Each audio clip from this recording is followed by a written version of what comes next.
অপকর্ম বন্ধ না করলে বিএনপিকেও ছুড়ে মারবে জনগণ। মির্জা ফখরুল ইসলাম আলমগীর। ৭১ পত্রিকার টপ নিউজের সঙ্গে আছি আমি সাংবাদিক রহমত।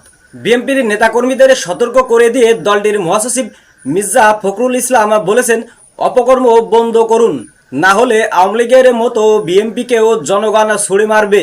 সম্প্রতি গত মঙ্গলবার ২৯ এপ্রিল বিকালে ঠাকুরগাঁও সদর উপজেলা সিলারং ইউনিয়নের মোলানি উচ্চ বিদ্যালয় মাঠে গণসংযোগ অনুষ্ঠানে তিনি এসব কথা বলেন। মির্জা ফখরুল ইসলাম বলেন, বিএনপির নেতাকর্মীরা যেন আওয়ামী লীগের মতো অন্যায় না করে, এতে মানুষ ভালোবাসবে না। দলের কোনো নেতাকর্মীরা অন্যায় করলে যাতে জেলার নেতারা তাদের শক্ত হাতে দমন করে অথবা পুলিশের হাতে তুলে দেয়। এ সময় মির্জা ফখরুল ইসলাম আরও বলেন, বিএনপির সরকার ক্ষমতায় এলে সনাতন ধর্মাবলম্বীরা সবচেয়ে বেশি নিরাপদ থাকবে। বিভাজন নয়, সুখী সমৃদ্ধ ও বাংলাদেশে দেখতে চায় বিএনপি।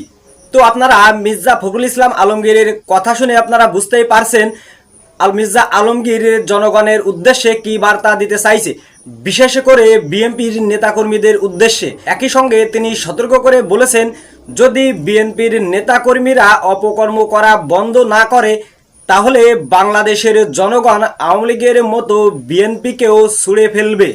৫ আগস্টের পর থেকে বিএনপির এক শ্রেণীর নেতাকর্মীরা তারা দলের নাম ভাঙিয়ে বিভিন্ন জায়গা মারামারি, কাটাকাটি, চাঁদাবাজির মতো অপকর্মের মতো ঘটনায় ঘটিয়ে চলেছে, যার কারণে বিএনপির উপর জনগণের আস্থা ধীরে ধীরে কমতে শুরু করেছে। তাই নেতাকর্মীদের সতর্ক করে দিয়েছেন মির্জা ফখরুল ইসলাম আলমগীর। সবাইকে ধন্যবাদ জানিয়ে শেষ করছি। আল্লাহ হাফেজ।